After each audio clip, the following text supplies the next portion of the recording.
Bismillahirrahmanirrahim. Assalamualaikum warahmatullahi wabarakatuh. Innal hamdalillah nahmaduhu wa nasta'inuhu wa nastaghfiruh wa na'udzu billahi min shururi anfusina wa min sayyiati a'malina. Man yahdihillahu fala mudilla lahu ومن يضلل فلن تجد له وليا مرشدا أشهد أن لا إله إلا الله وحده لا شريك له وأشهد أن محمدا عبده ورسوله ولقد قال الله تعالى في القرآن العظيم يا أيها الذين آمنوا اتقوا الله حق تقاته ولا تموتن إلا وأنتم مسلمون وقال الله تعالى أيضا في سورة البقرة شهر رمضان الذي أنزل فيه القرآن هدى للناس وبينات من الهدى والفرقان فمن شهد منكم الشهر فليصم وقال النبي صلى الله عليه وسلم من حديث أبي هريرة رضي الله عنه من صام رمضان إيمانا واحتسابا غفر له ما تقدم من ذنبه أما بعد فبشرح صدري ويسر لي أمري واحلل عقدة من لساني يفقهوا قولي اللهم انفعنا بما علمتنا وعلمنا ما ينفعنا وزدنا علما اللهم بارك لنا في شعبان وبلغنا رمضان اللهم سلمنا إلى رمضان وسلم لنا رمضان وتسلمه منا متقبلا إخواني وأخواتي في الدين أعزني وأعزكم الله. Bapak dan Ibu yang dimuliakan oleh Allah Jalla wa'ala, tidak terasa kita sudah masuk di bulan Sya'ban, tanggal 17 Sya'ban 1445 Hijriah. Tinggal hitungan beberapa hari lagi. Jika sekiranya Allah Jalla wa'ala memanjangkan umur kita dalam ketaatan kepadanya, kita akan berjumpa dengan bulan yang penuh dengan keberkahan, yaitu bulan Ramadan. Bulan yang selalu ada di qalbu dan di hati kita. Bulan yang dimana penuh dengan kebaikan dan juga keberkahan, sebagaimana yang disebutkan di dalam Al-Quranul Karim dan juga hadis Nabi sallallahu alaihi wasallam. Berkaitan tentang masalah bulan Ramadan, Allah Jalla wa'ala mewajibkan atas kita untuk melaksanakan ibadah siam atau ibadah puasa. Dan berkaitan tentang masalah puasa Ramadan, Allah Jalla wa'ala menjelaskan di dalam Al-Quran di 5 ayat. Dalam surah Al-Baqarah, surah yang kedua, ayat 183 sampai ayat 187. Jadi kalau kita ditanya berapa ayat dalam Al-Quran yang menjelaskan tentang masalah Ramadan, kita jawab cuma ada 5 ayat. Termaktub dalam surah Al-Baqarah, surah yang kedua, ayat 183 sampai ayat 187. Berkaitan dengan ayat 183, Allah Jalla wa'ala menjelaskan tentang keumuman kewajiban kita berpuasa. Ya ayyuhalladzina amanu kutiba alaikumussyam kama kutiba alal ladzina min qablikum la'allakum tattaqun. Pada ayat ini Allah Jalla wa'ala cuma menjelaskan tentang kewajiban puasa. Di bulan apa? Itu dijelaskan oleh Allah Jalla wa'ala pada surah Al-Baqarah ayat 185-nya. Surah Al-Baqarah ayat 185, yang dimana Allah Jalla wa'ala berfirman, Syahru Ramadan alladhi unzila fihi al-Quran hudan lin-nasi wa bayyinatin minal huda wal furqan faman syahida minkum asy-syahra falyasum. Di bulan Ramadan Allah Jalla wa'ala menurunkan Al-Quran sebagai petunjuk buat manusia sekaligus sebagai penjelas dari petunjuk-petunjuk tersebut, dan juga sebagai pembeda antara yang hak dengan yang batil. Barang siapa yang mendapatkan bulan Ramadan, maka hendaknya dia tersebut berpuasa. Nah, ayat ini menegaskan kewajiban kita berpuasa itu adalah di bulan Ramadan. Ada beberapa alasan kenapa Allah Jalla wa'ala memilih Ramadan sebagai bulan yang diwajibkan atas kita untuk melaksanakan ibadah siam atau ibadah puasa. Alasan yang pertama, dikarenakan di bulan Ramadan inilah Allah Jalla wa'ala menurunkan Al-Quran, sebagaimana yang Allah Jalla wa'ala sebutkan di dalam beberapa ayat dalam surah Ad-Dukhan ayat 1 sampai ayat 5. Kemudian juga disebutkan dalam surah Al-Qadar, inna anzalnahu fi lailatul qadar. Kemudian juga dijelaskan oleh Allah Jalla wa'ala secara khusus dalam surah Al-Baqarah ayat 185. Syahr Ramadan alladhi unzila fihi al-Quran hudan lin-nasi wa bayyinatin minal huda wal furqan. Di bulan Ramadan lah Allah Jalla wa'ala menurunkan Al-Quran. Makanya Ramadan itu sering disebut dengan istilah Syahrul Quran, bulannya Al-Quran. Selain Al-Quran itu diturunkan di bulan Ramadan, juga salah satu amalan yang sangat ditekankan untuk kita lakukan selama Ramadan adalah tadarusul Quran, membaca Al-Quran, mempelajari Al-Quran, termasuk juga menghafalkannya. Maka dengan alasan inilah sehingga membuat Ramadan itu terpilih menjadi bulan diwajibkan atas kita untuk melaksanakan ibadah siam atau ibadah puasa.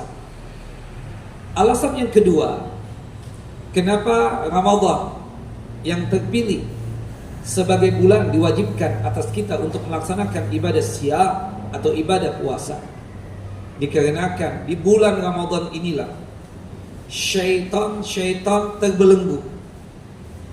Maksud terbelenggunya syaitan tidak lain dipersulitnya jalan syaitan untuk menggoda manusia. Bukan berarti tidak ada godaan sama sekali.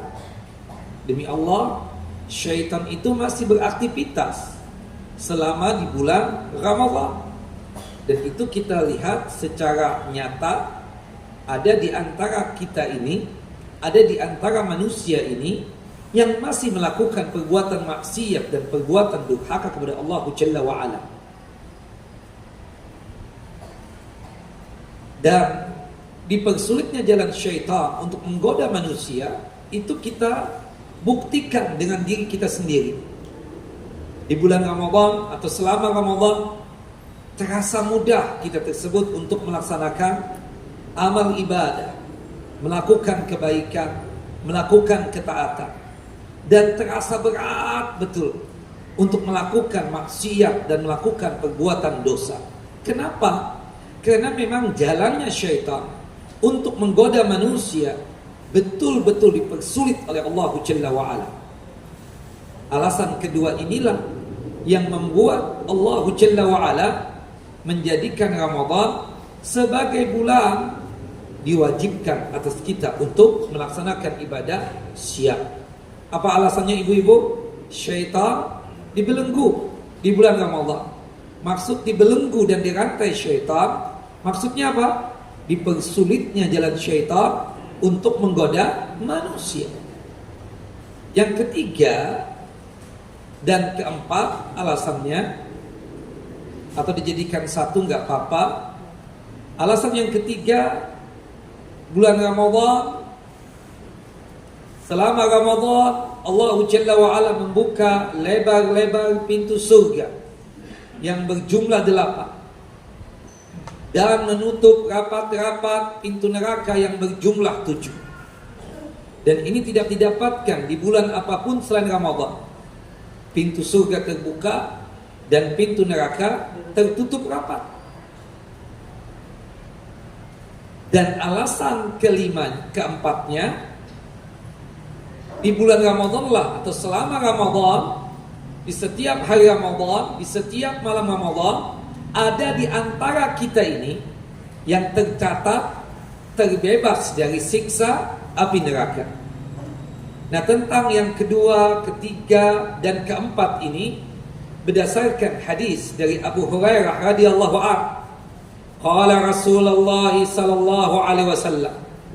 Rasulullah sallallahu alaihi wasallam bersabda, "Idza jaa Ramadan, sufidatis syayatin wa futihat abwabul jinan wa ghuliqat wa futihat abwabul jinan wa ghuliqat abwabun niran."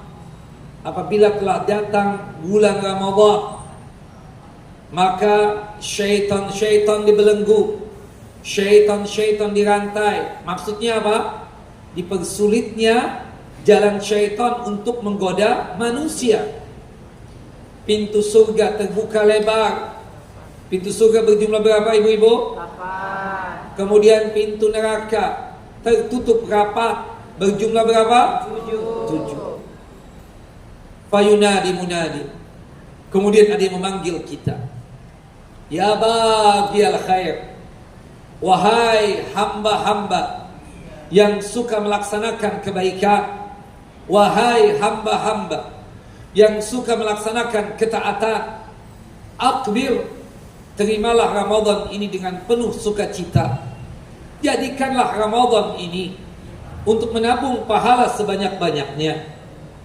Dan pastikan di bulan Ramadan ini melatih diri untuk meninggalkan maksiat. Wa ya baghiyal khair akbir, wa ya baghiyasy syarr akthir. Yang suka melaksanakan ketaatan dan kebaikan, jadikanlah Ramadan ini untuk menabung pahala sebanyak-banyaknya. Yang masih doyan dengan dosa dan maksiat, tinggalkan kemaksiatan kalian. Bertaubatlah kepada Allah Jalla wa Ala taubatan nasuha. Kenapa ya Rasulullah? Fa inna lillahi utaqa minan nar wa dzalika kulla lailatin wa yaumin. Karena di setiap malam dan di setiap hari Ramadan ada dari kita ini yang tercatat masuk ke dalam surga dan terhindar dari siksa api neraka. Makanya salah satu doa kita selama Ramadan apa? Allahumma a'tiq riqabana wa riqaba abaina wa ummahatina wa ikhwanina wa akhawatina wa auladina wa dzurriyyatina. Ya Allah, bebaskanlah kami dari siksa api neraka. Ya Allah, bebaskanlah ayah bunda kami dari siksa api neraka. Ya Allah, bebaskanlah saudara dan saudari kami dari siksa api neraka. Ya Allah, bebaskanlah anak keturunan kami dari siksa api neraka. Nah, hadis yang sahih ini, Bapak dan Ibu, membantah hadis yang palsu yang sering disampaikan di mimbar-mimbar Ramadan, yang dimana mereka itu mengatakan Ramadan itu terbagi menjadi 3 bagian, menjadi 3 fase. 10 malam yang pertama rahmatnya Allah, 10 malam yang kedua maghfiratuh, ampunan Allah, dan 10 malam yang terakhir baru pembebasan orang-orang dari siksa api neraka. Hada hadisun maudhu. Ini hadis palsu. Kalau dikatakan palsu, berarti Nabi kita Muhammad SAW tidak pernah mengatakan hal yang demikian. Berkaitan tentang rahmatnya Allah dan kasih sayangnya Allah Jalla wa'ala, itu diberikan tidak hanya kepada kita yang beriman kepadanya, hatta mereka yang kafir kepada Allah Jalla wa'ala, Allah Jalla Jalaluh berikan rahmat dan kasih sayangnya. Makanya ada Ar-Rahman Ar-Rahim, yang maha pengasih lagi maha penyayang. Pengasih untuk seluruh makhluk, mau yang kafir ataupun yang mukmin, baik di dunia ataupun di akhirat. Sedangkan Ar-Rahim, rahmat yang Allah Jalla wa'ala berikan hanya kepada orang yang beriman kepadanya, yang hanya Allah Jalla wa'ala berikan ketika kita sudah di akhirat kelak. Rahmatnya Allah Jalla wa'ala unlimited, tidak terbatas oleh waktu, tidak dibatasi oleh makhluk tertentu. Rahmatnya Allah Jalla wa'ala wasi'at kulla syai', ya, terbagi luas kepada seluruh makhluknya. Tidak dibatasi 10 malam yang pertama bulan Ramadan saja. Begitupun juga berkaitan dengan ampunan Allah Jalla wa'ala, sangat luas sekali. Kapan waktu Bapak Ibu bertaubat, taubatan nasuha, meminta ampun kepada Allah Jalla wa'ala, selama ruh masih dikandung badan, selama ruh ada di tubuh ini, apapun dosanya, hatta dosa syirik sekalipun, selama masih hidup, maka dipastikan Allah Jalla wa'ala akan memberikan ampunan dosa-dosa tersebut, akan menerima taubatnya seorang hamba. Kita lihat di dalam surah Az-Zumar, surah yang ke-39 ayat 53. Surah Az-Zumar surah yang ke-39 ayat 53, Allah Jalla wa'ala berfirman, Ya ibadiyalladzina asrafu ala anfusihim la taqnatu min rahmatillah innallaha yaghfiru dzunuba jami'an. Wahai hamba-hambaku yang berlumurkan dengan dosa, subhanallah, mereka yang berlumurkan dengan dosa, mereka yang masih doyan dengan maksiat, masih disebut oleh Allah Jalla wa'ala sebagai hambanya. Janganlah kalian berputus asa dari rahmat dan ampunan Allah Jalla wa'ala. Sesungguhnya Allah Jalla wa'ala mengampuni seluruh dosa-dosa. Ustaz katanya syirik tidak diampuni. Benar. Syirik besar yang dibawa mati. Meninggal dunia, belum sempat untuk bertaubat. Dari sukanya dia datang ke kuburan, cari wangsit, bertawassul dengan ahli kubur, berdoa dengan ahli kubur. Meninggal dunia belum sempat untuk bertaubat. Dari sukanya dia tersebut mengumpulkan benda-benda yang dia yakini ada keramatnya. Meninggal dunia belum sempat untuk bertaubat. Dari sukanya dia datang ke dukun, peramal dan paranormal. Meninggal dunia belum sempat untuk bertaubat dari syirik besar. Ini dosa syirik yang tidak diampuni, syirik besar yang dibawa mati. Jika sekiranya ada di antara kita ini, ada di antara ibu dan bapak ini pernah melakukan syirik besar, Ustaz, suami yang sekarang ini hasil melet, Ustaz, hasil melet. Anda tahu itu syirik besar. Anda sudah mengaji di MT Tahirah ini. Apakah taubat Anda diterima oleh Allah Jalla wa'ala? Apakah Anda diberikan ampunan oleh Allah Jalla wa'ala? Jika ibu bertaubat, taubatan nasuha, ketika ibu masih hidup sekarang ini, maka diampuni dosanya oleh Allah Jalla wa'ala.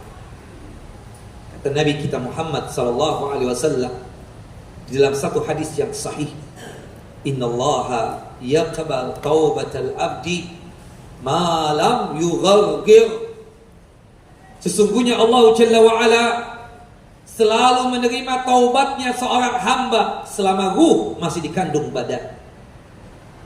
Taubat tidak diterima ketika ruh itu sudah sampai ke tenggorokan, sebagaimana yang terjadi dengan Fir'aun ketika mau ditenggelamkan oleh malaikat. Baru dia ingin berucap, mengatakan kata-kata amanna bi Rabbi Musa wa Harun. Kalau begini kejadiannya, ditenggelamkan di Laut Merah, aku ingin beriman kepada Tuhannya Musa dan Tuhannya Harun. Tenggorokan, ya, ruh sudah sampai ke tenggorokan, tidak diterima taubatnya. Malaikat Jibril alaihissalam mengambil pasir, kemudian disumpalkan ke mulutnya Fir'aun hingga tidak bisa berucap kata taubat. Subhanallah. Nah, apapun dosanya Bapak dan Ibu, subhanallah, ampunan Allah sangat luas. Kapanpun kita bertaubat, dipastikan diterima taubat kita. Kapanpun kita meminta ampunan, Allah Jalla wa'ala pastinya memberikan ampunan. Ampunan Allah tidak terbatas oleh waktu, termasuk juga tidak dibatasi di 10 malam yang kedua di bulan Ramadhan. Begitupun juga berkaitan dengan pembebasan orang-orang dari siksa api neraka. Itu tidak dibatasi di 10 hari yang terakhir Ramadan, tapi di setiap malam dan di setiap hari Ramadan ada di antara kita semua ini yang tercatat, tertulis terbebas dari siksa api neraka. Itu terjadinya kapan? Di setiap malam dan di setiap hari Ramadan. Allahu Akbar. Nah, ini alasan yang keempat. Kedua, ketiga, dan keempat sudah kita sebutkan. Alasan yang kelima, kenapa Allah Jalla wa'ala memilih Ramadan sebagai bulan diwajibkan atas kita melaksanakan ibadah siam atau ibadah puasa? Dikarenakan ada satu malam di bulan Ramadan ini, jika kita beribadah pada malam tersebut, nilai pahala amalannya itu sama seperti kita beramal selama 1000 bulan atau 84 tahun umur manusia. Malam itu disebutnya malam apa, Bapak Ibu? Lailatul Qadri. Lailatul Qadri khairu min alfi syahr. Dan itu terjadinya kapan? Dipastikan di 10 hari yang terakhir Ramadan atau di 10 malam yang terakhir Ramadan.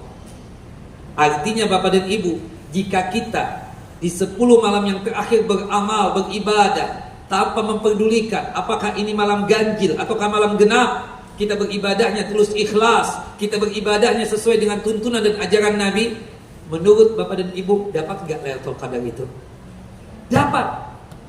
Jadi Lailatul Qadar itu bukan orang per orang, bukan khusus untuk ustaz dan kiai, tapi Bapak dan Ibu bisa dapat yang demikian asal di 10 malam yang terakhir tersebut dia beramal dengan tulus ikhlas dan sesuai dengan tuntunan dan ajaran Nabi SAW. Subhanallah. Bapak dan Ibu yang dimuliakan oleh Allah Jalla wa'ala, takdirnya umur kita ini pendek-pendek. Terbilang berapa tahun, Bu? Antara 60 dan 70 tahun saja. Kata Nabi dalam hadis Abu Hurairah radhiyallahu anhu, hadis yang dikeluarkan oleh Al-Imam At-Tirmidzi dan juga oleh Al-Imam Ibnu Majah, qala Rasulullah sallallahu alaihi wasallam, Rasulullah sallallahu alaihi wasallam bersabda, a'maru ummati ma baina 60 wa 70 wa aqalluhum man yajuz zalik. Umur umatku itu antara 60 dan 70 tahun saja. Artinya ibu-ibu yang sudah masuk umur 60 tahun, berarti ibu sudah di-warning oleh Allah Jalla wa'ala. Sebentar lagi apa? Qaid meninggal dunia. Ima hari ini, ima besok, lusa, pekan depan, bulan depan, atau tahun ini. Yang jelas Bapak Ibu, ketika kita sudah berumur 60 tahun itu, berarti itu sudah ada tanda dari Allah Jalla wa'ala, sebentar lagi kita akan apa? Meninggal dunia. Kita lihat Rasulullah SAW meninggal umur berapa? 63 tahun. Khalifah yang pertama Abu Bakar As-Siddiq radhiyallahu anhu meninggal umur berapa? 63 tahun juga. Khalifah yang kedua Umar bin Khattab radhiyallahu anhu meninggal umur berapa? 63 tahun juga. Khalifah yang keempat Ali bin Abi Thalib meninggal umur berapa? 63 tahun. Ibu-ibu antara itu, bapak-bapak antara itu. Apalagi kalau sudah lewat 70 tahun, sangat dekat lagi dengan yang namanya apa? Kematian. Bahkan mereka yang sudah melewati umur 70 tahun itu mendapatkan gelar khusus lagi. Apa gelarnya? Asarallahu fil ardh. Tawanan-tawanan Allah Jalla wa'ala yang ada di muka bumi ini. Kalau kita ingin melihat tawanan Allah Jalla wa'ala yang ada di muka bumi ini, kita cari manusia hamba Allah yang berumur lewat 70 tahun. Tawanan Allah, tawanan Allah, tawanan Allah, tawanan Allah, tawanan Allah. Kenapa Ustaz dibilang tawanan Allah? Karena kematian sudah hampir dekat dengan Bapak dan Ibu. Seakan-akan kita ini tertawan, tidak bisa bebas lagi untuk menjalankan roda-roda kehidupan ini. Tapi memang kalau toh umur kita ini pendek-pendek, tapi dari segi beramal, dari segi pahalanya, kita lebih hebat ketimbang umat-umat terdahulu yang umurnya panjang-panjang. Ada yang ratusan, bahkan ribuan. Tapi umat ini lebih hebat, lebih banyak dalam beramal, lebih besar pahalanya ketimbang umat terdahulu. Kenapa? Dikarenakan khusus untuk umat ini Allah Jalla wa'ala menganugerahkan di salah satu malam yang ada di bulan Ramadan, dan dipastikan juga oleh Allah Jalla wa'ala dan Rasulullah itu terjadinya di 10 malam yang terakhir Ramadan, yaitu Allah menganugerahkan secara khusus Lailatul Qadar untuk kita. Jika kita beramal pada malam itu, maka nilai pahalanya sama seperti beramal selama 1000 bulan atau 84 tahun umur manusia. Tinggal kita hitung saja. Ibu, sudah Ramadan yang keberapa sekarang ini yang ibu dapatkan? Ya, ibu umur berapa? 65. Sekarang berarti ini kira-kira Ramadan yang ke-50 atau 51. Kalau kita memastikan diri kita beramal saleh di 10 malam yang terakhir Ramadan dengan tulus ikhlas dan sesuai dengan tuntunan dan ajaran Nabi, maka insya Allah amalan kita diterima pada malam itu. Nilainya sama seperti beramal selama 1000 bulan atau 84 tahun umur manusia. Ini alasan yang kelima, kenapa Ramadan terpilih sebagai bulan diwajibkan atas kita untuk melaksanakan ibadah siam. Termasuk juga kita katakan di bulan Ramadan inilah amalan kita, pahala kita berkaitan dengan beramal dilipat gandakan oleh Allah Jalla Jalaluh. Sebagaimana disebutkan di dalam hadis Abu Hurairah radhiyallahu anhu. Nah, dan kalau kita berbicara tentang masalah keistimewaan dan keutamaan puasa secara umum, ya, itu banyak sekali hadis-hadis yang menjelaskannya. Di antaranya hadis Abu Hurairah berikut ini. Abu Hurairah ini nama aslinya adalah Abdurrahman bin Sahrin Ad-Dausi Al-Yamani, seorang Yaman yang kemudian menyatakan iman dan Islam di hadapan Nabi SAW pada tahun ke-7 Hijriyah. Meskipun beliau berjumpa dengan Nabi sangat sebentar sekali, kurang lebih 3 tahun, tapi beliau ini paling banyak meriwayatkan hadis Nabi SAW. Ada sekitar 5.000 hadis dari jalurnya beliau. Salah satunya hadis dari jalurnya Abu Hurairah, hadis berikut ini.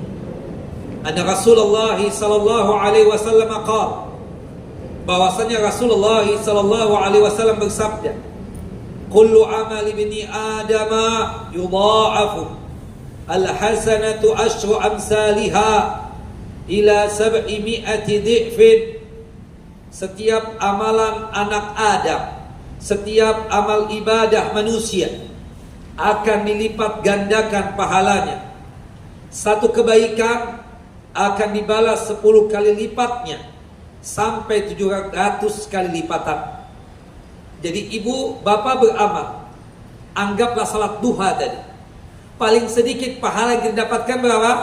10. Baru niatan saja dalam hati, belum melaksanakan salat duha tadi, sudah terhitung berapa? 1.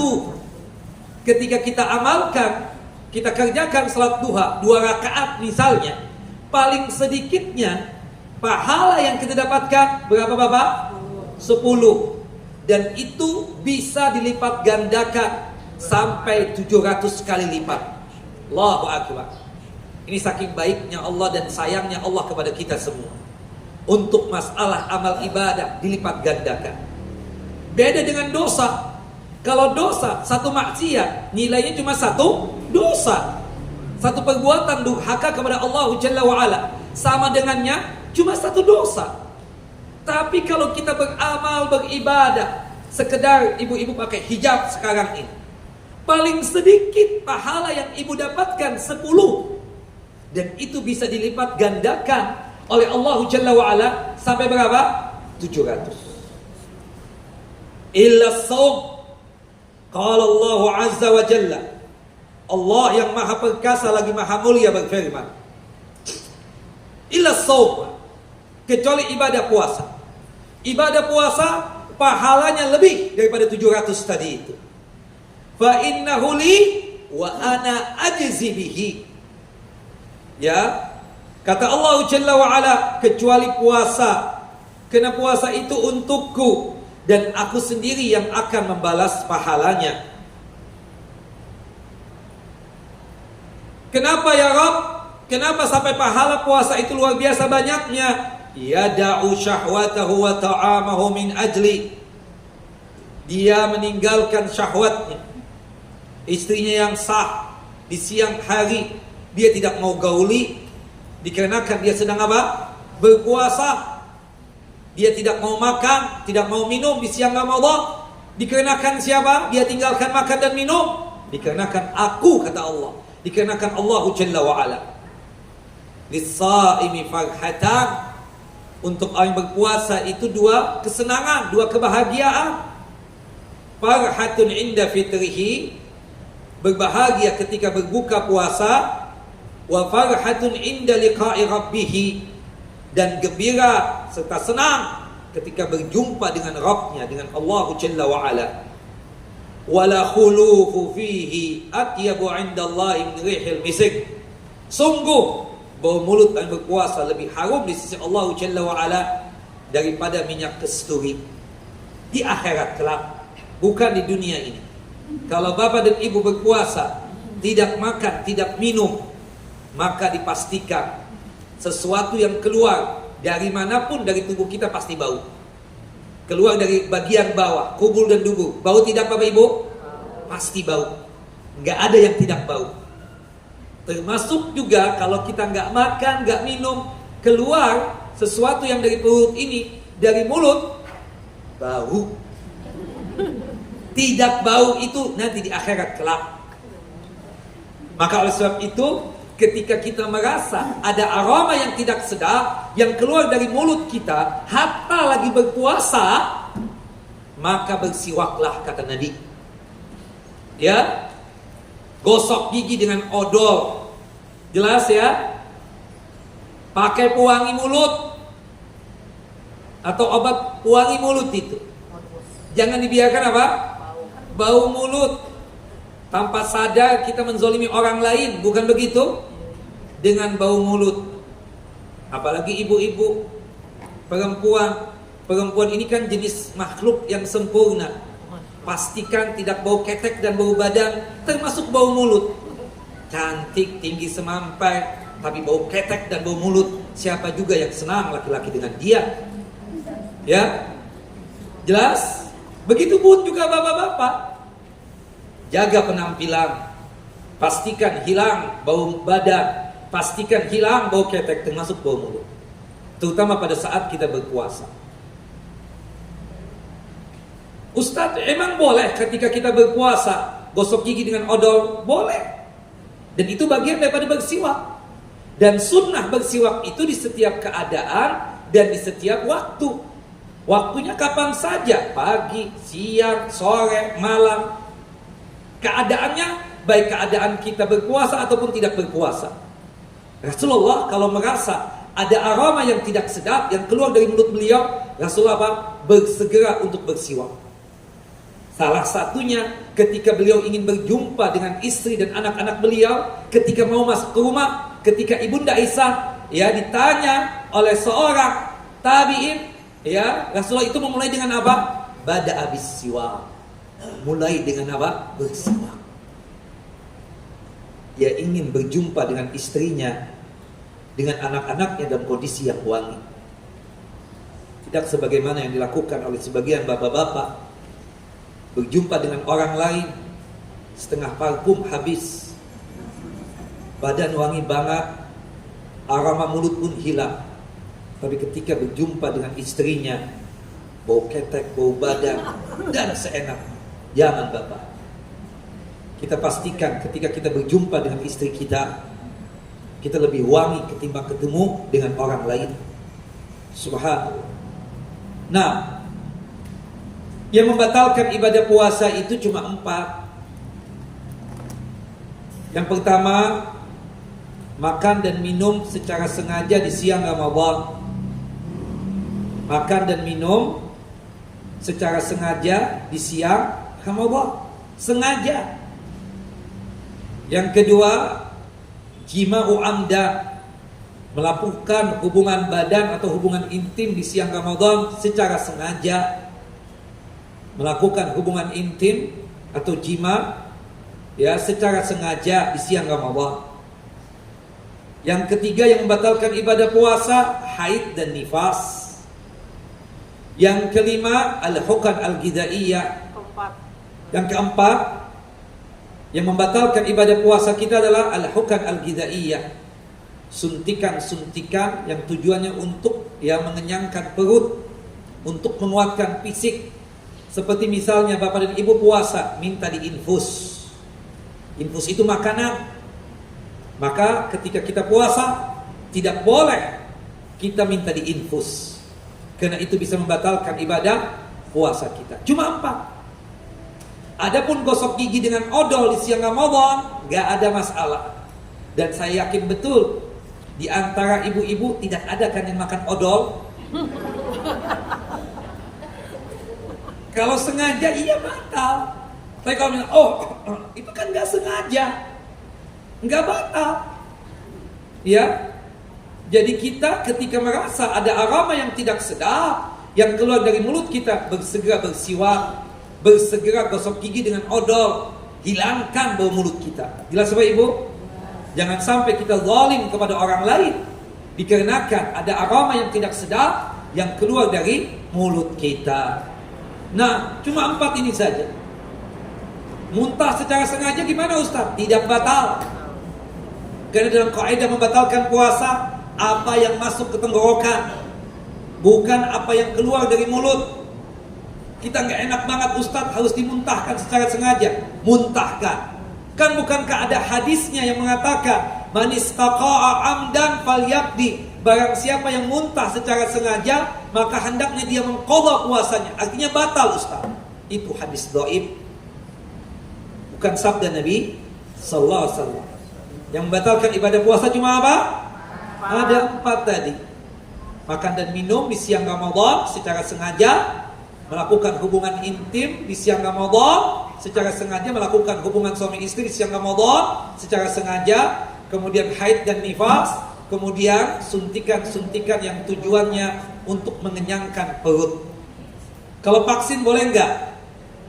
Boleh. Vaksin bukan makanan. Jelas Bapak Ibu? Tidak mengapa yang demikian. Cuma 4 yang membatalkan. Mandi di siang Ramadan boleh tidak? Boleh. Kita berendam di bathtub boleh enggak? Boleh. Asal jangan diminum. Ketika berenang buang angin, batal enggak puasa kita? Enggak. Tidak.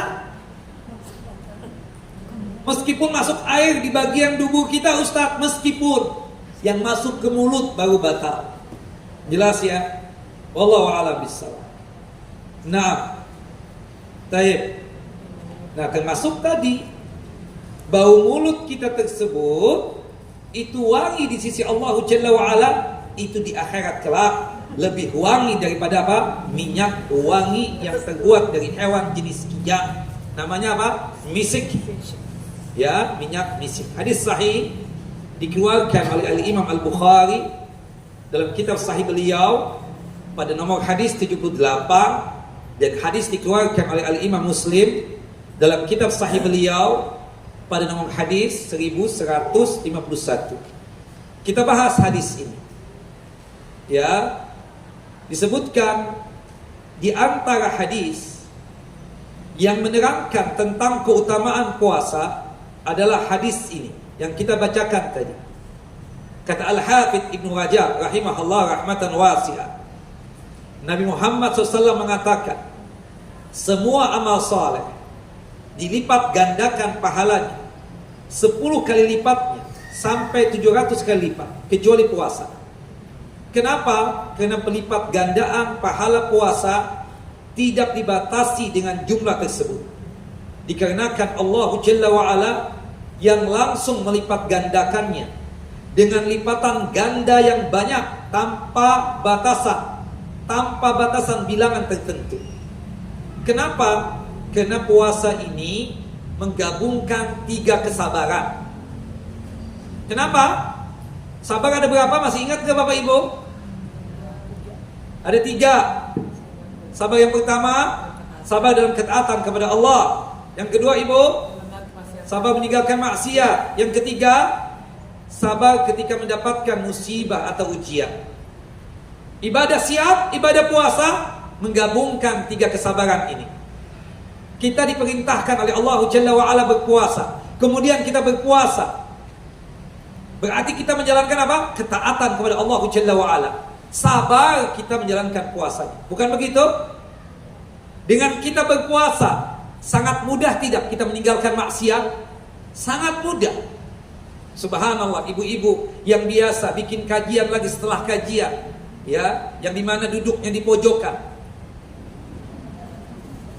Ketika Ramadan nggak ada gibah. Ketika Ramadan tidak ada gosip. Ketika Ramadan tidak mau untuk mendengar hal-hal yang tidak bermanfaat buat dia. Puasa. Sabar ibadah puasa ini untuk meninggalkan apa? Maksiat. Kemudian sabar dalam ujian maksudnya, ibu, bapak tidak makan, lapar tidak? Lapar. Tidak minum, haus tidak? Ujian tidak? Ujian. Subhanallah. Makanya ibadah puasa itu punya nilai yang sangat luar biasa besarnya di sisi Allah Jalla wa'ala, dikarenakan ibadah siam ini menggabungkan 3 kesabaran. Sabar di dalam ketaatan kepada Allah, sabar untuk meninggalkan maksiat, dan sabar di dalam ujian dan juga musibah. Kita kondisi lapar, itu ujian. Kita kondisi haus, ujian. Jelas? Nah, maka oleh sebab itu, orang yang menjalankan ibadah siam, dia itu menggabungkan 3 kesabaran. Sabar di dalam menjalankan ketaatan kepada Allah, sabar dalam menjauhi larangan Allah, dan sabar menerima segala takdirnya Allah yang mensengsarakan dia, yaitu kondisinya lapar dan haus. Ketiga kesabaran ini terhimpun dalam ibadah puasa. Sebab orang berpuasa bersabar dalam menjauhi segala syahwat yang dilarang oleh Allah. Bersabar menahan pedihnya rasa lapar dan haus dan dahaga, letihnya jiwa dan raga, serta lelahnya beramal untuk mentaati Allah Jalla wa'ala. Allah Jalla wa'ala menghabarkan kondisi orang-orang yang berpuasa tersebut. Dan disebutkan dalam surah Az-Zumar, orang yang bersabar itu pahalanya berlipat ganda. Nah, berhubung puasa ini menggabungkan 3 kesabaran, maka berlipat gandanya sangat luar biasa. Dalam surah Az-Zumar, surah yang ke-39, ayat yang ke-10. Surah Az-Zumar, surah yang keberapa ibu-ibu? 39. Ayatnya 10. Allah mengatakan apa? Innama yuwaffas sabiruna ajrahum bighairi hisab. Innama yuwaffa as-sabiruna ajrahum bighairi hisab. Hanyalah orang-orang bersabarlah yang disempurnakan pahalanya tanpa batas, unlimited. Subhanallah. Kata Allah Jalla wa Ala, illa sawma fa innahu li wa ana ajzi bihi. Kecuali puasa, karena puasa itu untukku dan aku yang akan membalas pahalanya. Maksud dari hadis qudsi ini, ya, hadis qudsi itu firman Allah Jalla wa Ala selain Al-Quran. Naam, maknanya dari Allah Jalla wa Ala, sedangkan lafadznya dari Nabi kita Muhammad sallallahu alaihi wasallam. Maksudnya di sini disebutkan oleh Al-Hafidz Ibnu Rajab Al-Hambali rahimahullah rahmatan wasi'ah dalam kitab Lataiful Ma'arif, puasa, ibadah puasa dikecualikan dari amalan yang lainnya. Karena ia mengacu pada ketetapan bahwa satu amalan itu untuk para hambanya, sedangkan di antara amalan-amalan hamba-hambanya adalah ibadah siam atau ibadah puasa. Puasa itu Allah khususkan untuk dirinya dan Allah kaitkan kepada dirinya. Banyak pendapat dari kalangan ahlu fiqih dan juga para ulama yang lainnya terkait makna hadis ini. Mereka memahaminya dari berbagai macam sudut pandang, dan yang terbaik di antaranya adalah dua sudut pandang berikut ini. Yang pertama, maksud daripada hadis tadi, aku sendiri yang membalasi ibadah siam tersebut. Puasa adalah ibadah dalam bentuk meninggalkan keinginan jiwa, dalam bentuk meninggalkan keinginan syahwat. Karena kita tahu wataknya kita sebagai manusia yang punya syahwat, dan syahwat kita ini selalu memerintahkan apa? Maksiat. Inna nafsa la ammaratun bisu. Sesungguhnya syahwat kita ini, nafsu kita ini selalu memerintahkan apa? Keburukan. Allahu Akbar. Nabi Yusuf alaihissalam bukannya tidak suka dengan namanya Zulaikha itu, istri seorang gubernur, seorang pemimpin pada saat itu. Zulaikha cantik jelita, putih bersih, tinggi semampai. Siapa yang gak kepingin? Kata Allah Jalla wa Ala surah Yusuf, faqad hammat bihi wa hamma biha. Dua-duanya ada hati. Kalau bukan karena pertolongan Allah, kata Nabi Yusuf alaihissalam, aku bisa jadi terjatuh ke dalam perbuatan apa? Zina.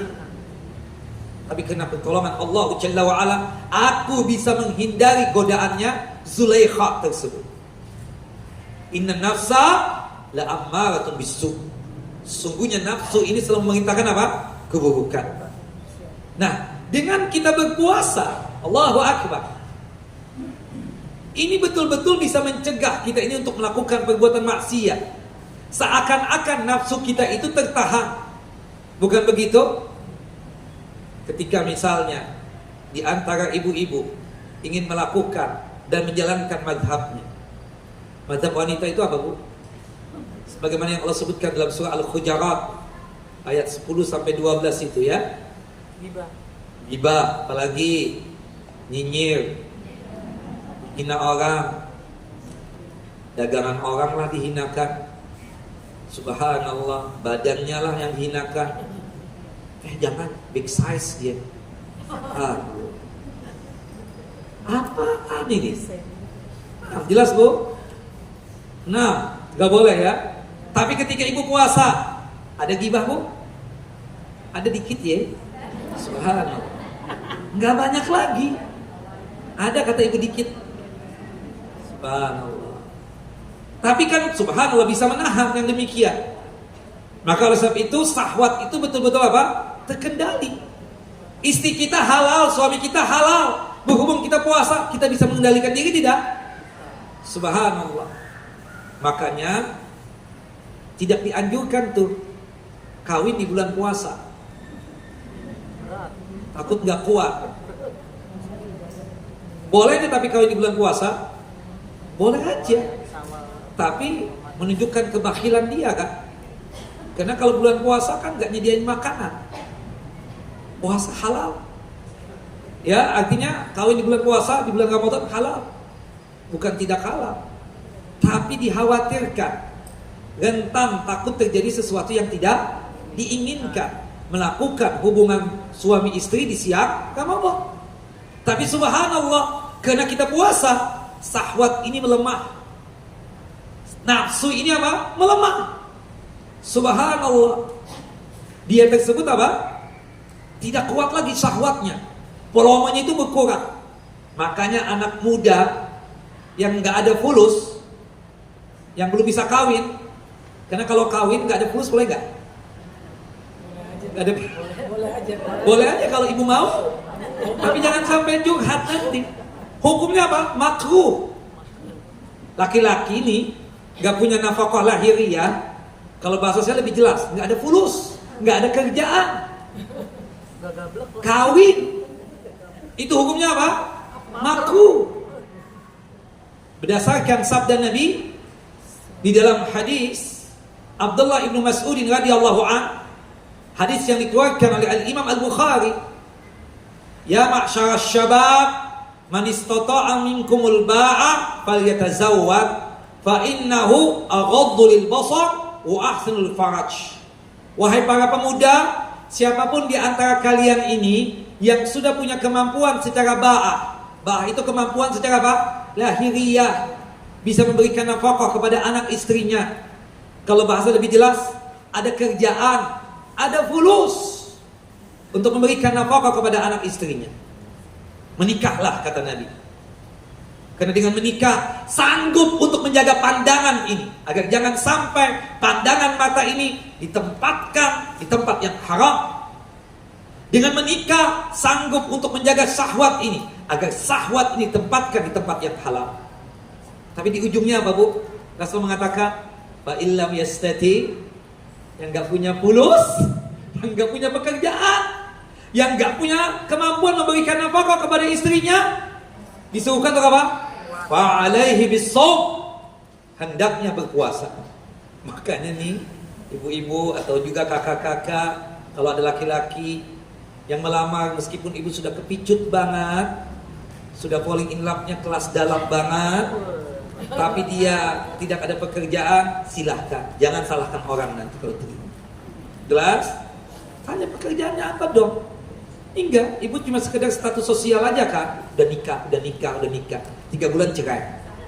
La haula wala quwata illa billah. Kita tanya kenapa? Malas Ustaz, ya malas kerja Ustaz.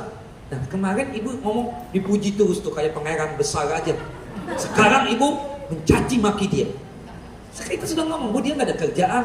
Ustaz ngakunya murid antum. Iya benar. Bagaimana Ustaz? Dia baik, Masya Allah, tabarakallah. Tapi satu kelemahan dia aibnya, dia gak ada kerjaan, gak ada fulus. Gimana? Mau terima? Oh gampang Ustaz, nanti Anda yang kasih fulus. Oh silahkan. Kalau ibu ingin beli laki-laki, monggo silahkan. Nah laki-laki juga tahu diri. Kalau gak ada fulus, gak ada kerjaan, jangan berani-berani untuk melamar perempuan. Ya, karena hukumnya makruh. Ustadz nih syahwat tinggi banget. Antum puasa. Dengan puasa apa? Menurunkan syahwat seseorang. Jelas Bapak Ibu? Kayak di malam hari Ustadz, tahajud, qiyamul lail, ya, dan witirnya. Allahu a'lam. Yang kedua alasannya, puasa adalah ibadah rahasia antara seorang hamba dengan Rabbnya, dengan Tuhannya, yang tak ada seorang pun yang mengetahuinya apakah dia sedang berpuasa ataukah tidak, kecuali diri orang yang berpuasa dengan Allah Jalla wa'ala. Subhanallah. Karena itu, ya, karena puasa itu terdiri dari niat batin yang hanya diketahui oleh Allah Jalla wa'ala. Niatnya di mana? Di hati, bukan di lisan kan? Nawaitu sama godin dan seterusnya itu nggak ada. Cukup dalam apa? Dalam hati. Dan itu dikuatkan dengan kita sahur, bukan begitu? Ibu ngapain sahur, Bu? Dalam rangka untuk apa? Oh besok puasa, Sa. Tahu dong, nggak perlu kita ucapkan kesana kemari kan, pakai mikrofon dengan keras-keras. Karena ini amalan hati. Niat itu amalan apa? Amalan hati. Yang kedua, upaya meninggalkan syahwat yang biasanya upaya itu tidak diketahui orang-orang lain. Karena itu ada yang mengatakan bahwa pahala puasa tidak dicatat oleh malaikat pencatat amal. Kenapa? Malaikat nggak tahu dia puasanya benar atau tidak. Yang lainnya mengatakan ibadah puasa ini satu-satunya ibadah yang tidak ada unsur riya. Ada orang berpuasa riya, Bu? Tidak, beda dengan hijab. Kenapa ibu pakai hijab khimar apa? Brand khimar ini. Kenapa ibu pakai hijab apa namanya? Subhanallah, payung ya, umbrella. Kenapa ibu pakai hijab kelawar? Kenapa? Kan seperti itu. Kenapa harus ada tanda di sini? Kenapa harus ada tanda di situ? Ibu niat ikhlas, niat. Tapi kan senang juga ketika dipuji. Saya pakai baju ini supaya dipuji. Bisa dong, sholat pastinya ada unsur riya. Ya, zakat apalagi bagi-bagi fulus, bukan begitu? Paling tidak ada ujub dan ria di situ. Tapi puasa, mana ada niatan puasa pengen ria deh. Nggak ada yang tahu ibu puasa. Hari ini nih, ibu puasa saya nggak tahu. Bapak juga puasa, saya nggak ada yang tahu. Ini karena ibadah puasa, amalan yang sangat rahasia. Kalau ibu tidak info ke saya nggak tahu ibu puasa. Kalau saya tidak tanya, Bu, minum Bu, makan Bu, silakan. Enggak Ustaz, nanti aja. Kenapa? Halal loh. Saya pekerjaan halal. Enggak Ustaz, saya lagi puasa. Nah baru tahu. Iya kan? Beda dengan sholat duha di situ. Kita nggak tahu apakah ikhlas atau tidak ikhlas orang. Bapak, ibu-ibu ini, ibu-ibu pakai hijab, saya nggak tahu. Ibu ikhlas apakah tidak? Tergantung niatnya kan? Seperti itu. Jangan-jangan, kenapa ibu pakai hijab sekarang? Untuk nutupin uban Ustaz. Kenapa berhijab? Oh, kena botak Ustaz, sudah pitak. Kenapa? Ya kan? Nah, berarti kan nggak ikhlas. Kan ketahuan seperti itu. Nah, kenapa ibu mau pakai hijab? Ya Ustaz, rambut anak keriting Ustaz. Nggak bisa di grounding lagi sudah. Apa namanya tuh yang diluruskan ya? Nah, rebonding ya, seperti itu. Tapi kalau puasa, nggak ada yang tahu kita. Bapak ibu puasa nggak hari ini? Kalau saya tanya baru angkat tangan kan? Siapa di antara bapak ibu yang puasa? Ustaz. Nah, jadi sifat rianya itu sangat jauh sekali. Ibadah puasa ini cuma diri yang berpuasa dan Allah. Makanya anak-anak kita, subhanallah, kadang kan yang remaja itu dia mungkin gak puasa di sekolahnya misalnya.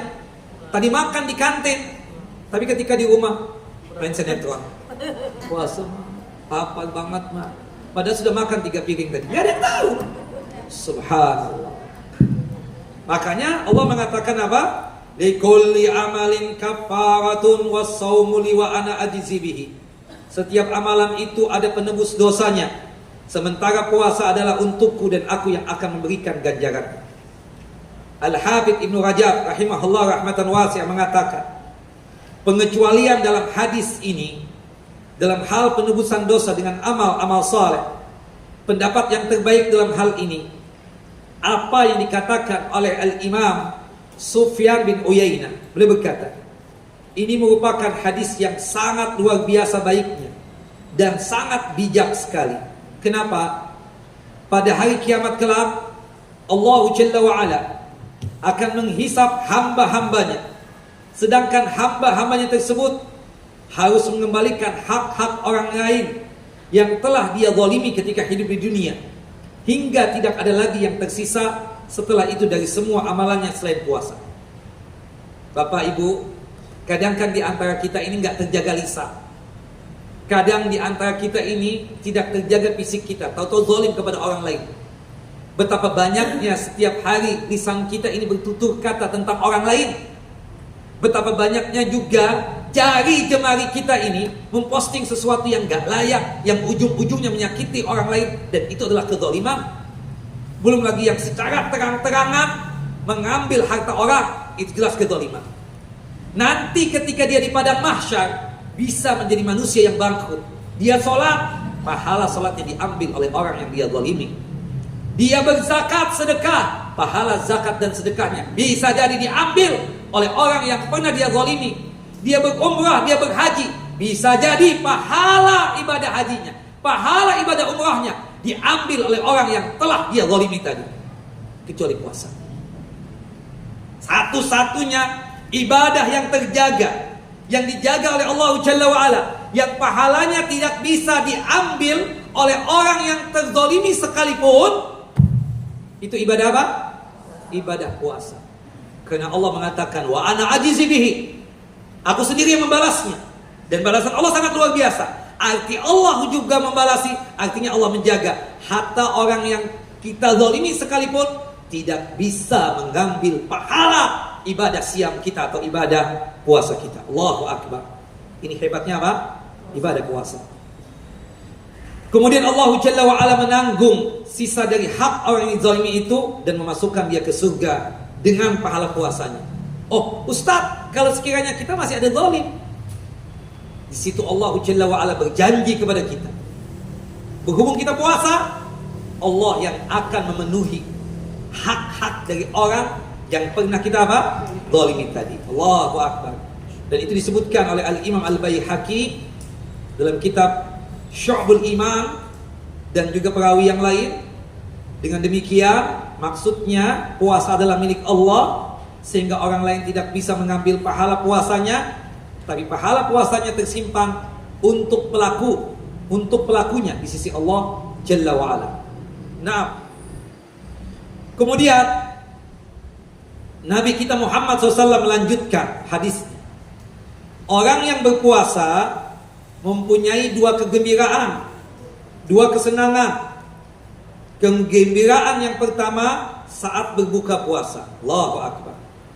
Meskipun berbuka puasanya cuma sekedar dengan air bening ini saja. Allahu Akbar. Ya. Ketika kita sudah waktunya berbuka puasa, senang betul. Gak ada yang tidak senang, bukan begitu? Apalagi waktu kita masih kecil itu. Kita tungguin itu makanan. Subhanallah, padahal masih 1 jam. Ketika berbuka, langsung. Seperti ibu-ibu juga ini kan sudah pada tua. Ibu Masya Allah, mata panas. Ya, semua dibeli. Dari bakso, ya, pisang goreng, kurma, macam-macamnya sudah. Ketika berbuka puasa, cuma kurma yang diambil. Bakso cuma sedikit. Ini makanan jadi mubazir. Tapi ketika itu kenapa dia menunjukkan senangnya dia berbuka puasa tersebut. Dan kebahagiaan yang kedua ketika berjumpa dengan Allah Jalla wa'ala. Kata Al-Hafidz Ibnu Rajab rahimahullah, adapun kegembiraan saat berjumpa dengan Rabbnya adalah ketika ia mendapati pahala puasanya yang tersimpan rapi di sisi Allah Jalla wa'ala. Senang ketemu dengan Allah Jalla wa'ala, karena kita tahu pada saat kita membutuhkan bantuan, di situ ibadah puasa membantu kita. Puasa yang kita lakukan, ternyata pahala puasa kita masih tersimpan rapi di sisi Allah Jalla wa'ala. Ia mendapati pahala tersebut pada saat dirinya paling membutuhkan hasanat dan pahala. Karena pada saat itu orang dalam kondisi memikirkan dirinya masing-masing. Tidak bisa saudaranya membantu, tidak bisa ayah bundanya menolong dia, tidak bisa anak dia tersebut untuk menolong dia, apalagi suaminya. Sebagaimana yang Allah Jalla wa'ala nyatakan dalam surah Al-Muzammil, surah yang ke-73 ayat 20. Surah Al-Muzammil, surah yang ke-73 ayat 20. Ya. Dan disebutkan, yauma tajidu kullu nafsin ma 'amilat min khairin muhdara. Allah sebutkan juga dalam surah Al-Imran, surah yang ketiga ayat 30. Ingatlah pada hari itu ketika setiap jiwa mendapatkan balasan atas kebajikan yang telah dia kerjakan, dihadapkan kepadanya. Dan dikatakan juga dalam surah Az-Zalzalah, surah yang ke-99 ayat yang ke-7, faman ya'mal mithqala dzarratin khairan yarah wa man ya'mal mithqala dzarratin syarran yarah. Al-Zalzalah surah yang keberapa, Bu? 99 ayatnya 7 sampai 8. Perkataan Al-Imam Ibnu Uyainah bahwa pahala puasa tidak akan diambil oleh para pemiliknya, ya. Bahwasanya pahala puasa tidak akan diambil oleh para pemilik hak yang dizalimi, namun pahala itu Allah simpan di sisi Allah Jalla wa'ala untuk orang yang berpuasa sampai Allah Jalla wa'ala memasukkannya ke surga dengannya. Allahu Akbar. Adapun mengenai sabda Nabi SAW, sesungguhnya bau mulut orang berpuasa lebih harum, lebih wangi di sisi Allah daripada aroma minyak kasturi. Al-Hafidz Ibnu Rajab menjelaskan, bau mulut orang yang berpuasa yang dimaksud adalah aroma yang tidak sedap yang tercium oleh manusia di dunia. Tetapi aroma itu harum di sisi Allah karena muncul dengan sebab mentaati Allah. Kita berpuasa, nggak makan, nggak minum, merasa nggak baunya? Kita nih, maaf ya, tanya suami ibu, nggak merasa kalau mulutnya bau? Bau banget. Habis gosok gigi loh. Gosok gigi lagi. Nggak merasa kadang. Ibu pun juga begitu. Ketika buang angin misalnya. Padahal kan bau. Suami, Allah, mentang-mentang sudah 30 tahun. Tangga. Iya kan? Orang nggak sadar kadang, apalagi yang sudah terbiasa bau. Ya, ada kan yang bau ketek, bau badan, pede aja dia, cepika-cepiki dengan kita. Kitanya banyak istighfar. Kenapa? Karena sudah, maaf ya, orang yang Allah na'udzubillah fanallahu dzurriyyatina wa iyyakum punya penyakit beser itu, pakai popok. Karena dia sudah terbiasa mencium bau kencing itu, tercium lagi nggak baunya? Enggak lagi. Kita yang datang menjenguk dia yang keluar. Bau apa nih? Bau kencing itu apa namanya? Pesing ya? Bau pesing. Ibu yang mana? Ibu yang sebelah itu. Oh iya, dia memang beseran tuh. Mungkin popoknya itu tembus tuh. Dan seterusnya. Nah, nauzubillah kan karena kebiasaan. Makanya hati-hati ya Bu. Bapak dan Ibu, kita jangan sampai kepedean tuh. Subhanallah. Jangan kita kepedean. Apalagi perawatan giginya itu 3 tahun sekali. Itu bau banget tuh. Muncul tuh yang namanya apa?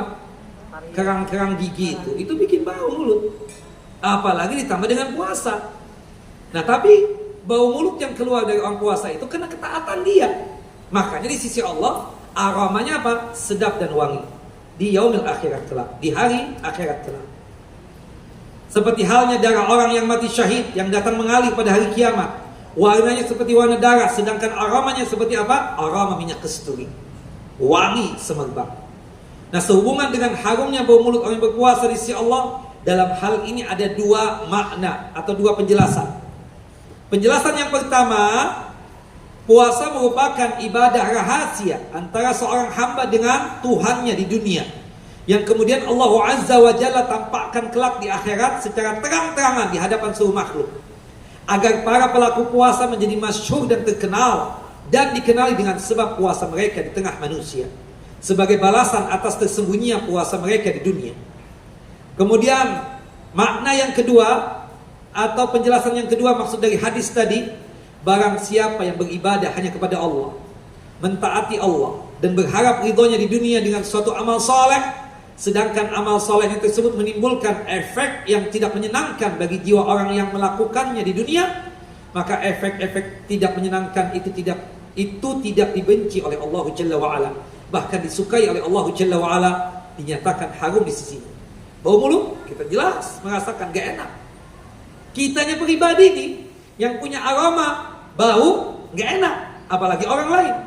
Tapi berhubung kita melaksanakan ketaatan dengan puasa tadi, efek-efek yang dianggap buruk oleh manusia itu di sisi Allah Pak semuanya baik. Karena itu efek itu timbul dari aspek ketaatan dan demi mencari ridhonya Allah Jalla wa'ala. Maka pemberitahuannya Allah tentang hal tersebut bagi orang yang mengamalkannya di dunia mententramkan hati kita. Tentram, ya Allah, benar bau, makanya aku bersihkan. Tapi sejam lagi nih bau. Makanya Ustadz itu kajian tetap jalan kan? Gak minum nih, bau. Makanya disediakan minuman. Coba kalau gak minum, baunya terasa. Makanya setelah kajian pakai masker itu Ustadz. Karena dia tahu diri, pasti bau.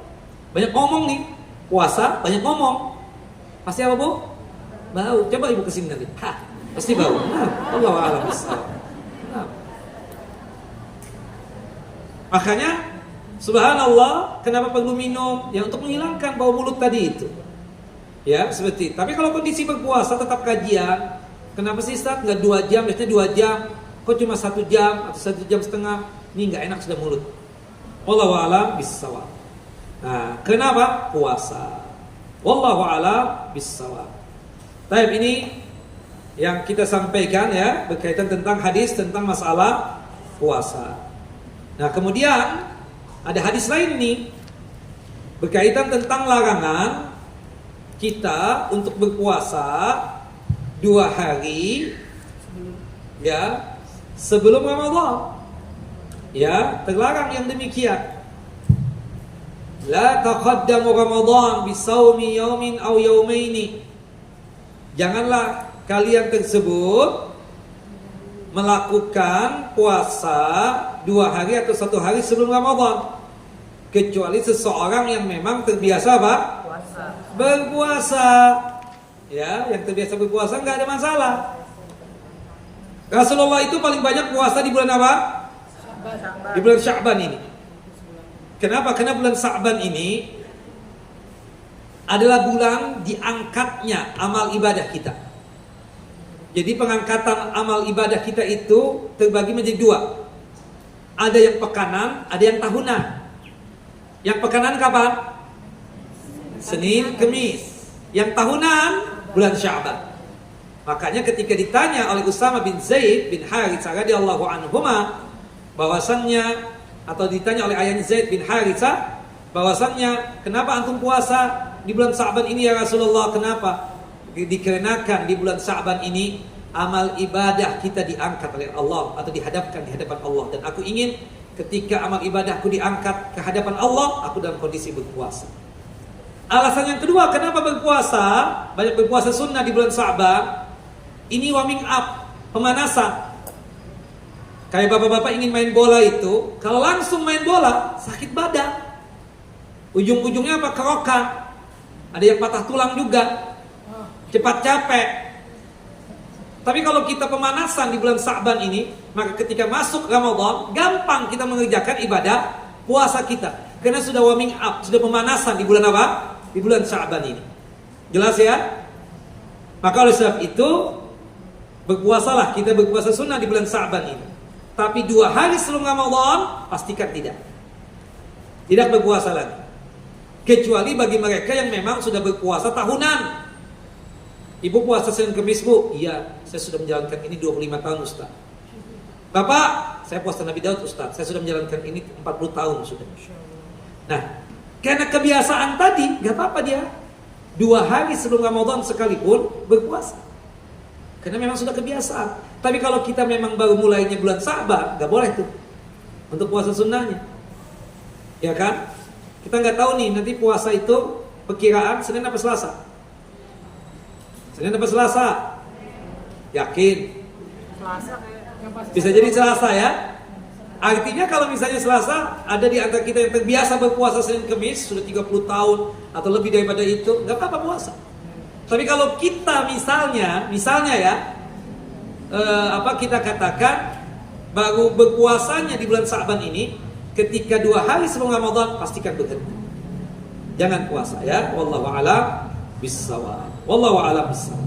Nah, itu hadis sahih dari jalurnya Abu Hurairah radhiyallahu anhu, hadis yang dikeluarkan oleh Al-Imam Al-Bukhari dan juga oleh Al-Imam Muslim. Nah, Bapak dan Ibu yang dimuliakan oleh Allahu Jalla wa Ala. Nah, ya.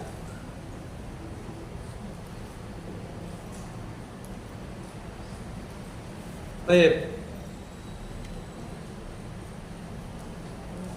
Nah, kalau kita bisa berpuasa di bulan Sya'ban ini, puasa sunnah bagus ya untuk latihan diri. Banyak orang yang gagal di hari pertama dan hari kedua Ramadan. Kenapa? Karena dia itu nggak biasa Pak berpuasa. Baik. Diangkatnya amalan terbagi menjadi 2 bagian. Yang pertama apa Bu? Pekanan. Yang kedua apa? Tahunan. Sebagaimana disebutkan di dalam hadis Usama bin Zaid bin Haritsah radhiyallahu anhuma, hadis yang dikeluarkan oleh Al-Imam An-Nasa'i dalam kitab sunannya pada nomor hadis 2357, dan hadis ini disahihkan oleh Syekh Nasir Albani rahimahullah rahmatan wasi'ah. Nah,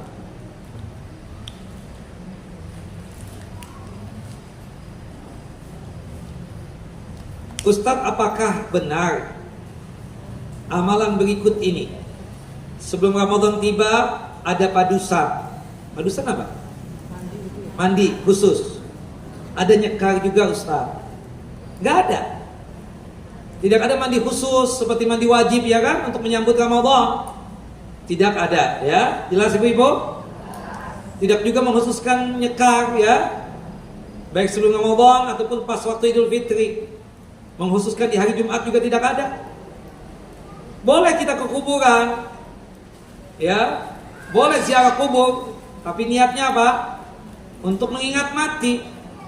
Ya, untuk apa? Mengingat mati dan mengingat akhirat. Nah, jadi nggak ada padusan, nggak ada nyekar ya. Subhanallah, hati-hati. Nah, ya. Baik. Kemudian yang selanjutnya, bagaimana hukumnya menggunakan atau konsumsi obat penunda haid selama bulan Ramadan? Kalau sekiranya obatnya itu aman, itu sama seperti hukum penundaan haid ketika kita hajian atau umrah. Maka tidak mengapa yang demikian. Ada di antara ibu-ibu ingin 1 bulan full Ramadan, kemudian dia menggunakan obat tadi. Selama obatnya aman, tidak mengapa yang demikian. Aman buat tubuh ini ya. Tapi kalau misalnya bisa membahayakan, tidak boleh. Wallahu a'lam bishawab. Nah,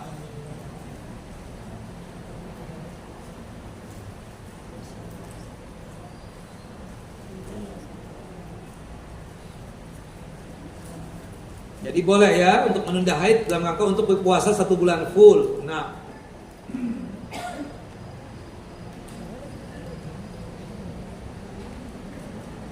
Ustadz, bagaimana hukumnya jika berpuasa namun salat fardunya bolong-bolong? Ya, nggak ada manfaat puasanya. Seharusnya kan dengan puasa itu lebih meningkatkan ketaatan dan jauh daripada maksiat. Aneh manusia itu. Puasa tapi nggak sholat. Padahal yang lebih penting sholat apa puasa? Sholat lebih penting daripada puasa.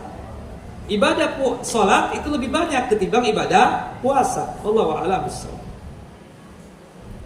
Bagaimana caranya apabila ketika di 10 hari terakhir di bulan Ramadan ternyata mendapatkan halangan atau haid?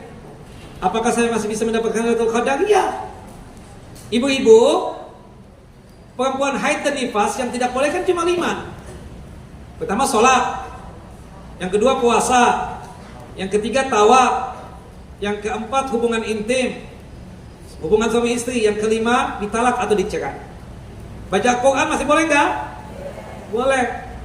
Kemudian zikir pagi dan petang boleh baca nggak? Doa-doa boleh nggak? Boleh. Tidak mengapa yang demikian. Bersedekah boleh nggak? Sedekah ibadah bukan? Misalnya 10 hari yang terakhir Ramadan, di malam-malamnya ibu bersedekah setiap malamnya. Dari maghrib sampai subuh. Atau misalnya dari maghrib ke isya. Iya kan? Sedekah. Berbuat baik dengan suami ibadah bukan? Ibadah. Berbuat baik sama anak-anak ibadah bukan? Ya, membuatkan makanan untuk orang-orang yang di masjid, untuk yang i'tikaf, sedekah, ibadah bukan? Dapat nggak Lailatul Qadarnya? Dapat, insyaallah ya. Seperti itu. Jadi perempuan yang haid juga bisa dapat yang namanya apa? Lailatul Qadar dengan melaksanakan ibadah, tidak mesti sholat. Nah, apa tanda-tandanya puasa kita diterima? Yang pertama ikhlas, yang kedua sesuai dengan tuntunan Nabi, yang kedua, yang ketiga setelah selesai Ramadan amal ibadah kita lebih baik daripada ya sebelumnya. Wallahu a'lam bishawab. Ustaz, apakah berdoa ketika sujud boleh menggunakan bahasa Indonesia dan apakah juga dibolehkan mengambil doa dari Al-Quran? Sepakat para ulama, bolehnya kita berdoa dengan bahasa selain bahasa Arab, ya, di dalam hati. Jadi ibu-ibu atau bapak-bapak ingin berdoa ketika sujud atau sebelum salam, berdoa pakai bahasa selain bahasa Arab di hati kita ketika sholat boleh. Ketika sujud ataupun sebelum salam boleh dalam hati. Yang mereka perdebatkan itu adalah ketika ditampakkan, dijaharkan. Sebagian membolehkan, sebagian yang lain tidak membolehkan. Nah, keluar dari khilafnya ulama ini, jika sekiranya di antara bapak dan ibu ingin baca doa juga waktu sujud atau sebelum salam dengan bahasa yang bukan bahasa Arab, cukup dalam qalbu dan hati kita saja. Ustaz, boleh nggak berdoa dari ayat-ayat Al-Quran atau doa-doa dari Al-Quran? Boleh. Katanya nggak boleh Ustaz waktu ruku dan sujud membaca Al-Quran. Benar. Ketika kita niatan membaca Al-Quran, ketika kita berdoa Rabbana atina fid dunya hasanah wa fil akhirati hasanah wa qina adzabannar. Ini kan ayat Al-Quran yang termaktub dalam surah Al-Baqarah ayat 101. Ketika kita bawa di dalam sujud kita sedang membaca Al-Quran apa sedang berdoa? Berdoa. Innamal a'malu binniyat. Ya, seperti itu. Seperti doa, Rabbi auzi'ni an ashkura ni'mataka allati an'amta 'alayya wa 'ala walidayya wa an a'mala salihan tardah wa aslih li fi dzurriyyati inni tubtu ilaika wa inni minal muslimin. Kita bawa firman Allah yang termaktub dalam surah Al-Ahqaf ayat 15 ini. Ketika sujud atau sebelum salam, kita sedang membaca Al-Quran apa sedang berdoa itu? Doa. Rabbi habli minas salihin, Rabbi habli minas salihin. Ini kan dari Al-Quran. Tapi ketika kita baca waktu sujud dan sebelum salam, kita sedang membaca Al-Quran atau berdoa? Berdoa. Atau doa yang termaktub dalam surah Al-Furqan, surah yang ke-25 ayat 74, Rabbana hablana min azwajina wa dzurriyyatina qurrata a'yun waj'al muttaqina imama. Ketika kita baca di waktu sujud dan sebelum salam, kita sedang baca Al-Quran atau berdoa? Berdoa. Boleh tidak? Boleh tidak. Mengapa demikian? Ustaz lebih afdal mana setelah salat, apakah zikir atau berdoa? Berzikir. Berdoanya kan kita sudah di waktu sujud dan sebelum salam. Setelah salat wajib kita berzikir. Astaghfirullah, astaghfirullah, astaghfirullah, Allahumma tassalam wa minkas salam, tabarakta ya dzal ikram. Ustaz boleh enggak setelah zikir saya berdoa? Boleh, enggak ada masalah. Allahu a'lam bissawab. Nah.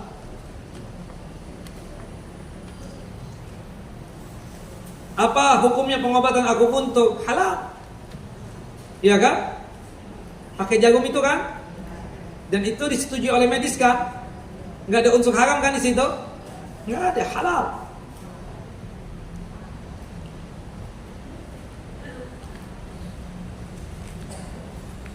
Waduh, curhatnya panjang banget. Jangan panjang-panjang ya Allah. Assalamualaikum.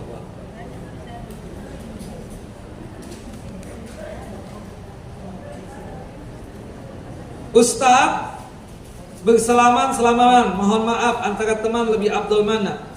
Dilakukan saat bulan Ramadan atau Idul Fitri? Ibu salah apa sih, Bu? Disunahkan kita bersalaman kalau ketemu. Kalau ketemu ya, perempuan dengan perempuan, laki dengan laki. Atau mahram dengan mahramnya, ya kan? Kalau ustaz dengan muridnya boleh enggak? Enggak boleh, haram. Ibu-ibu bukan ibu saya, bukan tante saya, bukan kakak saya, bukan istri saya, bukan siapa-siapa saya, bukan mahram, nggak boleh, haram. Selaman-selamanan itu ya, seperti itu. Ustadz dengan muridnya, bukan mahramnya dia, haram. Ya. Tapi kalau ibu-ibu dengan ibu-ibu ketemu, setelah mengucapkan salam, selamat, itu hukumnya sunnah. Saya ketemu dengan bapak-bapak, mengucapkan salam, saya selamat, sunnah. Tidak mesti menunggu Idul Fitri, nggak mesti menunggu Ramadan. Begitupun juga kalau kita salah, segera minta maaf. Jangan-jangan kita nggak ada umur di Ramadan. Bu, udah deh damai Bu sama ibu itu. Nggak. Ya, nanti di Ramadan aja. Astagfirullah. Kalau ibu ada umur, kalau nggak ada umur, makanya nggak ada itu. Kadang banyak tuh masuk di grup WA apa, dengan tenggelamnya matahari di bulan Sya'ban, bersiir-siir lagi. Saya mohon ampun. Waduh. Kita tanya, ibu salah apa Bu? Sama saya nggak ada Bu. Nggak ada salah apa-apa. Nggak benar jadinya. Bikin handphone rusak aja. Itu menimbulkan apa? Minta maafnya cuma di Ramadan Idul Fitri. Seharusnya sunnahnya itu setiap kali kita salah segera minta maaf. Ini lucu. Minta maafnya ketemu Ramadan. Ini lucu. Minta maafnya menunggu Idul Fitri. Waliyadzubillah. Salah ya? Seperti itu. Ya udahlah. Ya, nggak ada itu. Nggak ada yang demikian ya. Jadi ibu nih selaman nih kalau ketemu sahibahnya, ketemu ibu yang lain, selaman sunnah. Setiap kali ketemu dengan teman ibu yang perempuan juga, selaman. Bapak juga ketemu dengan teman yang laki-laki, selaman. Itu sunnah. Menggugurkan apa? Dosa-dosa kecil kita. Seperti itu. Wallahu a'lam bissawab. Nah, jangan nunggu Ramadan kelamaan. Ya kalau ada umur. Kalau nggak ada umur, qaid duluan gimana? Ustadz boleh nggak kita menegur teman saudara yang bau badan bau ketek? Kudu Bu. Tegur. Ada perempuan, masya Allah, tabarakallah. Menurut saya dia cantik, tinggi semampai, ya kulit bersih, ya. Setiap kali laki-laki melamar dia, ada sekitar 8 apa 9 selalu mundur ke belakang, nggak jadi. Secara wajah masya Allah, ibunya heran, anak yang perempuan juga heran, kurang apa? Anak orang kaya lagi. Tanya sama ustadz, rupanya ustadz ini polos banget dia.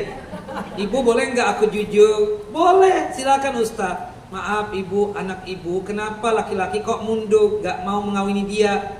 Dikarenakan apa? Bau ketek dan bau badan. Kadang di antara ibu-ibu itu nggak sadar tuh anak-anaknya bau badan, bau ketek. Karena ibunya juga bau ketek. Kemudian suaminya juga bau ketek. Satu keluarga bau ketek. Na'udzubillah min dzalik. Ingatkan, ditegur Bu ya. Pakai deodoran, jangan enggak, atau pakai kapur sirih, atau pakai tawas ya. Mandi pakai sabun, Bapak Ibu. Jangan enggak mandi ya. Mandi kan Bu? Mandi. Sehari 2 kali kan? 3 kali. Allahu Akbar. Oke, tek dipelihara. Nah, kezoliman yang tanpa disadari itu dosa Bu. Subhanallah, dosa. Makanya tuh kita kenapa ya dihindari orang? Kenapa dihindari orang? Ibu introspeksi diri. Ketika kenapa sih nggak mau duduk sama aku, dekat aku? Oke, tek. Hati-hati jangan sampai nanti begitu. Nah, ya. Termasuk juga yang pakai kawat gigi ya, tolong dibersihkan itu habis makan. Ini ketawa, tahu-tahu di sini gigi ada nasi misalnya, ya kan? Itu kan memalu-malukan gitu loh. Pakai behal itu loh. Allahu Akbar. Jaga penampilan ya Bapak Ibu. Nah, jangan sampai bau badan. Seharusnya kita mengaji seperti ini tambah bersih, tambah ya bagus dalam masalah penampilan. Kita sudah menutup aurat, Masya Allah. Badan juga jangan sampai bau ya. Apalagi ketek kita, na'udzubillah. Nah, na'udzubillah ya. Na'udzubillah. Alhamdulillah, itu orang setelah dikasih info begitu, dia berubah. Itu perempuan berubah. Dia pakai deodoran, dia betul-betul menjaga diri. Menikah, sekarang punya anak 2. Nah, Alhamdulillah. Jelas Ibu? Tegur Bu ya, teman dekatnya tegur itu. Kesian dia itu kenapa nggak paham, dipikir dia wangi-wangi saja. Karena orang kalau sudah terbiasa mencium bau, itu menjatuh tuh aroma baunya ke hidungnya, sehingga sudah bulu-bulu di hidung nggak bisa lagi untuk menetralisirkan lagi, sudah seperti itu. Terus Ibu, nah